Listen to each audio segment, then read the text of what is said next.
What's up, future shred lords? Welcome back. Death of the Fingers. We're going to be getting into this ferocious Andy James pentatonic lick. Oh my god. It's killer. It's totally killer. I love Andy's playing and stuff like that. We're going to analyze this idea, where it comes from, what's the theory behind it. We're going to look at possibly maybe rearranging some of the tablature ideas to make them more conducive for other techniques like sweeping. Andy is kind of known as like the alternate picking guy to a certain degree. And man, his technique is essentially flawless, so you can't ask for a better teacher, but he's also the master of the pentatonic.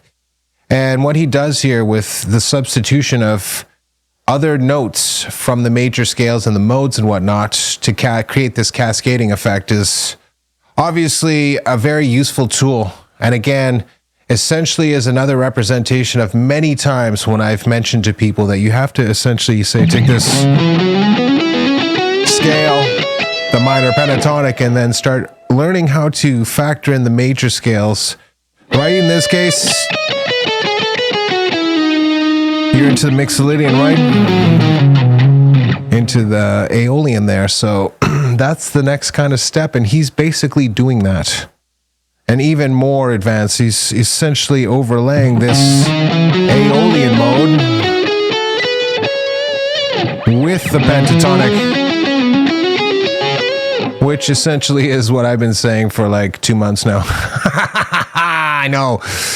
Don't shoot the messenger. I'm telling you, it's always the same. It is always the same stuff. It doesn't matter who does it. Now, listen, he's showing you more of a lick kind of situation because people love that.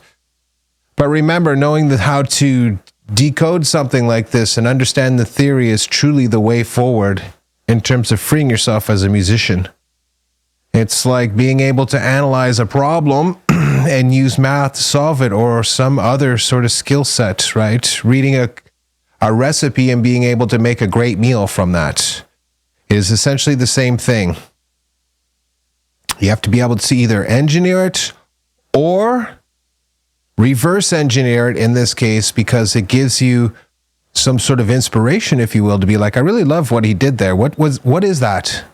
How do I make something like that? But that's not just basically this one lick all the time. And so that's an incredibly important sort of idea to sort of remember, because now that you have this massive ocean of music out there, you can use this technique, if you will, to sort of, again, reverse engineer certain ideas and then incorporate them into your own playing, into your own practice sessions, so you become that much better as a musician. Remember, there's inspiration to be had everywhere across all music styles. No matter what, doesn't matter if you just do strictly death metal and stuff like that, trust me. People will appreciate it more when you take more chances and mess with stuff than you tried to stay overly faithful or get too technical. Okay? Food for thought. No more yip yapping. Let's get into this terrifying pentatonic lick. All right, shred lords. If you can't really see me, it's because there's a giant cloud of smoke here. I apologize. Whatever. Tuesday. Ow! Would be Death of the Fingers without a boys, girls, and whoever else. Let's get into this step number 1, being able to figure out the key. You just throw on this track, and while he's doing his little melody at the beginning there, you're like, what key is this in? And you're like, oh wow, it's the B minor, which gives me D major, right? That little first step there is probably one of the most important in all of your guitar journey, or music journey for that matter. Now, yes, you can use the major scale or any of the other scales if you want to, but initially I would say do the minor pentatonic. If you throw on some music, you're like, okay, that's F sharp minor. You throw on a different one, you're like, okay, there it is, B flat. Maybe you're like, oh, look, it's E flat. So on and so forth, and just being able to pick it off by ear. That is an incredibly good piece of advice. Start doing it now. Start with some simple backing tracks. If you're super weak, then quickly move over to the music that you like. You'll hear all kinds of interesting stuff. You'll be playing in one key, they'll jump over in the chorus, it'll be a completely different key, and you'll be like, wow, okay. whoops, which will force you to train your ear again to be like, okay, anticipate this movement and all the rest of the stuff. There's a whole bunch of stuff going on there you don't even really realize. You just have to accept my word for it. It's a great way of practicing. But the first step is, of course, being able to find the proper key and then using that. So if you have to sort of like constrain it, start with this, say in our case, we're doing B minor, right? And I'm going to jump into this D major. And of course, I've got this A mixolydian, which is going to flesh out the space above and below this actual scale. And of course, that is essentially what Andy is using. And of course, he's moving up again into the Dorian position and again into Phrygian when he starts to combine these pentatonic scales together in sort of three note groupings, right? So instead of getting this and this, you've got...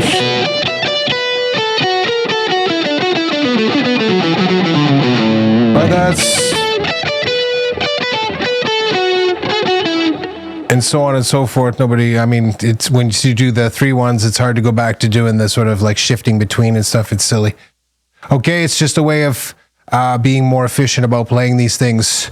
And opens up a lot of note ideas and sort of like inspiration for tapping and all kinds of stuff in there. So, it's essential, but that's the teching. I'm not even going to talk about it really that much. It's pretty self-explanatory, that stuff. There's a million lessons on the internet. You don't need me.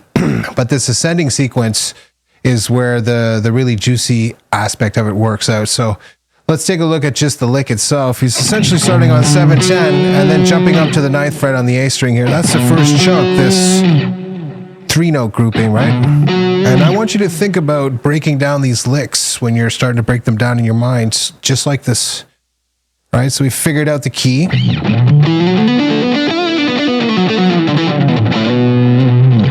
Right, and then we're trying to break it down. And I know the next part is going to be up here in the major scale. Right, that's also this pentatonic scale is superimposed over top of this major scale. Meaning all the notes of the major scale and all the notes of the pentatonic scale, which essentially all of them overlap except for 2, 4, and 7 in the major scale case, right? Those are the notes that we add to the pentatonic scale to get the major scale. We go from 5 notes to 7. Done. Right? So I'm going to be using those to draw from to do, this idea. And we'll talk about why later. Okay, so we're just going to cover the basics here. So this 7, 10, and then 9, right? And then he's going to do 7, 10, 9, 12, 11 now on that D string. So again, this group of 3 and then the 5. Then he does another group of 5. Again, this is part of this major. And then, of course, he's just adding in this note of the major scale. That's the 7th degree, by the way. 1, 2, 3, 4, 5, 6, 7, 1. Now listen, it can also be the 9th degree too. 1, 2, 3, 4, 5, 6, 7, 1, 2. Okay, the 9th degree of a minor scale. Remember, we have 2 major scale systems in the sense not major. 2 big ones. The major scale system and the minor scale system. And when I'm talking about minor, everything shifts over to be 1, 2, 3, 4, 5, 6, 7, 1, 2. Not 6, 7, 1, 2, 3, 4, 5, 6, 7. Okay? You see what I mean? Those 2 positions, if you will, states of mind, musical states exist over top of each other. And depending on how I order the notes, I will get each one. If I'm talking about it from a major scale context, that is the 7th degree. But if I'm talking about it in terms of a minor context, once I go past the octave, I start using the chord terminology, and that becomes the 9th, because in essence, when you think about this lick, he does this, he just plays it like this, okay? And that is a minor 9 arpeggio. Nails it, okay? So the first one here, that's 7, 10, 9, and then 9, 10, 9, 12, 9, 12, 11. Oh, did I skip over one? I think I did. Right, this guy. That one. That one. And you're to the top here, and then he does this.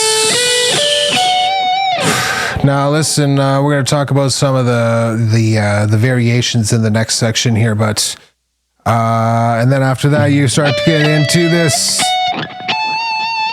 sort of idea again. He's doing across a couple strings there, but essentially the same thing. And then again, he's doing these combinations of the pentatonic scales side by side, and then just goes straight into pentatonic. But at that point, it's basically irrelevant because you can just do whatever you want. A scale, more blues stuff, an arpeggio, a sweep, whatever. So it's basically irrelevant. Remember, you don't want to copy what he's doing. You just want to understand what he was playing, and then try to figure out how to apply that to your own playing. And we're going to look at that too at the end in terms of like changing up the approach, right? So that's essentially it. Now, again, the core information is this B minor pentatonic. Then you have this D major pentatonic, and you have the D major scale as far as the classical method. And then there's all the stuff afterwards. I'll leave it up to you to figure out. We're just going to concentrate on this first little section here, right? And then essentially it's by ordering it into sections, right? So I'm going to start with this first 3-note cluster, and then I'm going to jump up to this 5-note cluster, and then there's another 5-note cluster, and then another 5-note cluster, and then another 5-note cluster, right? So that is how I'm going to order everything now, is essentially have it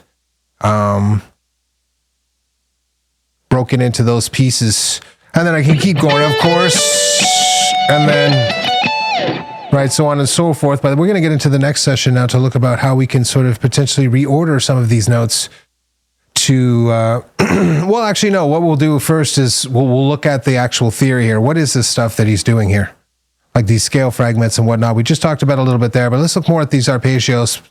And that'll help you understand stuff, and then we can talk about reordering these notes a little bit. Let's do it. All right, Shredlords, I was watching Saw last night because, you know, Halloween, and so I want to play a game. Maybe that's not Saw 1. I thought it was. I'm too lit up right now to actually remember. I was just like sort of playing guitar at the same time, so I wasn't really paying attention. It's a great movie, though. But yeah, here, let's put a face to the name here, right? What is this? What is 7, 10, and 9 when I start on the low E string? Well, that's what that sounds like to me. And I know that to be a minor triad, right? There's my major. Lower the third, there's minor. Lower the fifth, that's diminished. Augment the fifth, that gives me augmented. So I'm hearing that, right? Obviously. So I have two configurations, right? I have this one here where there's 2 notes on the A string, and I have one where there's 2 notes on the low E string. Meant, so that's the first one, B minor. And I'm like, okay, well the next one is this. I don't know. You? No, I have no idea, right? And I'm like, okay, well let's think about this, right? I already know this one. That's a minor 7 configuration using 2 notes per string. Okay, and I also know that that starts here. And those also happen to be the notes, of course, of the second section here, which also happen to be the notes of D major here, of course. I know, shocker, but my point being here is this one here, I can now just... Oh, okay, there's the same notes right there. So I can convert this into this. And that makes my life a lot easier. Now, I could play with this, but why? The first one makes more sense. Start with an upstroke, though. Up, down, up, down, down, up. Which gives you this upstroke, down, up. And then you do into the alternate picking, and then you're set up again to get into the inside picking again, which lets you sweep most of this thing, which will let you get it insanely fast. Watch the Frank Gambale monster picking video and you'll understand what I'm talking about. Just absolute ridiculous speed, but it does take a lot of practice, but it starts with one step. And that one step is the configuration of this stuff, right? That's to be considered at all times if you can streamline and whatnot. And that's the point of this, is I've taken this piece of abstract information, this series of notes, and actually turned it into something. In this case, it's a minor 7 with this added second here from the minor scale. 1, 2, 3, 4, 5, 6, 7, 1, 2. Well, in our case, when we're talking about a chord, we have to add 7 once we get into the even numbers. So that gives me a 9th. So that becomes a major 9th. So I have this B minor to a B minor 9. And then you're like, okay, well, what's this one? It doesn't matter anymore, because now I'm into a scale system with one small variation. See, I don't try to figure out this uber complex arpeggio that I don't care about. I want to try to dumb everything down to the lowest piece of information that I can understand. And now I'm seeing 2 overlaying scale systems. When I move up here to this D major position, I have this pentatonic scale, but I also have this major scale system right here, and I could go as far as to say there's Locrian there too, of course. Right, you can keep going up and then up into the major, of course, and to Dorian. Back down. Then I'm into what? That's the Aeolian, right? Right, so I've got them all broken down like that, but essentially it's all contained within this vertical position here with this major scale position and this. And the only variation is this one note, this 2, 3, 4, 5, 6, 7th, which is the 7th in this case because I'm talking about a major scale. See, that's the first degree of a major scale. And that's one of the big sort of scale systems we have, the major scales, the modes. Right? But when I'm talking about a minor scale, the other big system of scales, which has its modes, right? You're talking about the melodic minor, the harmonic minor, and you're starting to get into that zone. Of course, the natural minor is part of the major scale, but then it's got it. When you're talking about the minor scale, now you're talking about the option of doing all these more exotic minor scales, which opens up a heck of a lot of doors. Right now, the tree branches off into 3 instead of just 1. So you're like, oh, okay, wow, that's fun. That's why it's very difficult for people to grasp all of this stuff, because that's a massive body of knowledge. Just one of those branches alone is massive. Okay, so once you get that far, you can be like, okay, well, these systems, these scale systems make more sense, right? So, of course, I'm starting here with this first sequence, right? But, of course, I'm not doing that because now I've converted this into the arpeggio. I don't need to do this. I don't do that anymore. I've moved this note over here, right? Which means I get to set up again for this group of 5, which all of those fall along the minor pentatonics.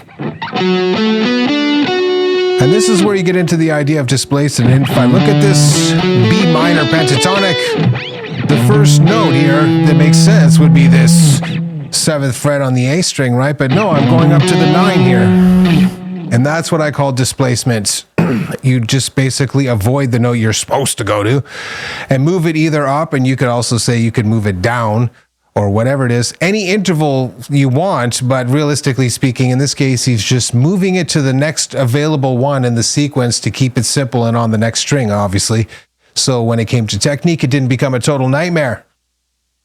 And just that tiny little move, moving the one note from the one you would expect to the one that you're not expecting, is the magic. Okay, so that's what gives you this triad in the first case. And then, of course, we're expressing the next sequence as a minor 9, but in the next one, now it's a scale fragment, and so is this one, because that's all part of this pentatonic scale. I know, I'm sorry, my bad. Right, so that's all part of those, right there. Right, and then he displaces again. Instead of this one, he goes to this one, and then again. Again, displaces, instead of going, he goes up. Right, it's a genius maneuver, man. It's so subtle, so simple, but just creates such an expressive nature to the power of this lick. So that's the lesson right there.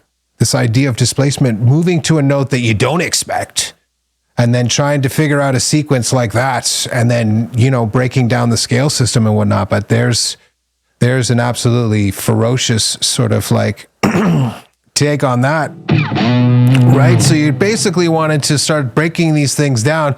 The next thing is obviously getting into the phrasing.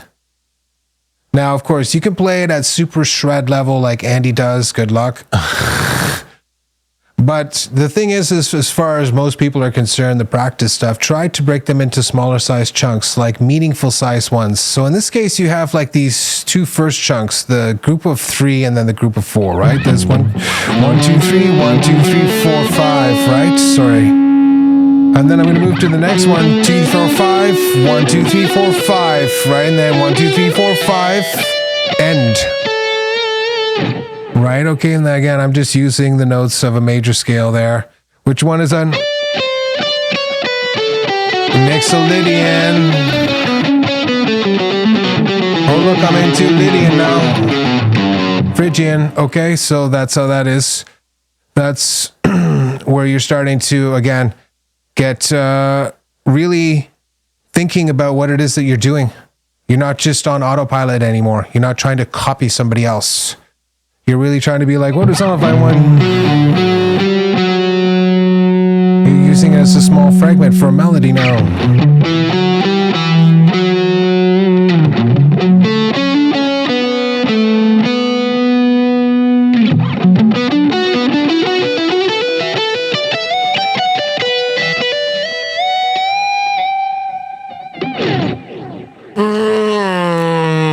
Maybe. I can't really tell because I'm schnizzed, but you see what I'm saying? It's more than just shred. State of mind, right? Again, you can start to choose other sort of ideas. Maybe since you're going to be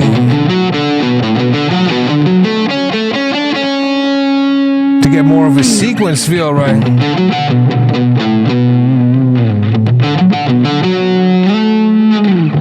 Do this.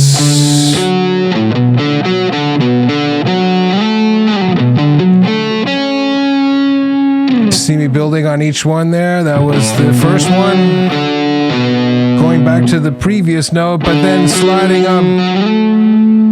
Then resetting here, of course, for this minor 9. Then I can and keep it going kind of thing, you know what I mean? So there's so many more applications there that you can actually get into. Maybe you want to do this, slide in as doing like a 3-1 situation.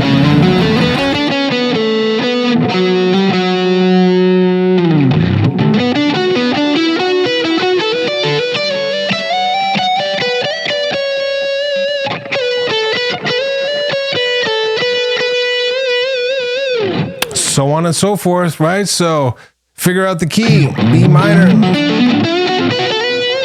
Carve out your range, the pentatonic scale, the major, of course. And you can pretty much guarantee the mixed Lydian's going to be in there to a certain degree. And definitely Dorian too, to a relative degree, right? And then start breaking them into pieces. Group of 3. 5, 5, 5, 5. Right? And so on. If you're like, oh, that doesn't work for me, maybe look to rearrange the notes instead of 3, and then 1, do 2 and 2, right?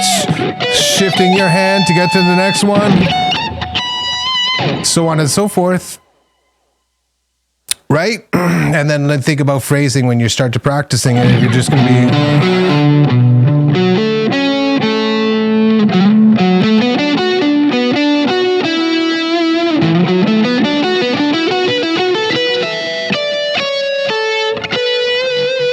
instead of trying to copy the idea exactly, instead try to hear some sort of musical value and use those ideas. Just take a chance, believe in yourself, and let the music flow. Got any questions? Smash them in the comments. Smash like, subscribe, all that good stuff. Thanks for hanging out. Tuesday. You guys are amazing. Check out the link. Check out Levi. Throw him a subscription. He's got a great channel. Amazing transcriptions, some of the best on the net. You'll learn a lot, trust me, and it's an endless source of learning material. So it's fantabulous teaching resource. Plus, he has some really great lessons on A lot of different ways of visualizing the fretboard. Also killer. Plus it's good teaching system. So it's all good stuff. See you in the next one.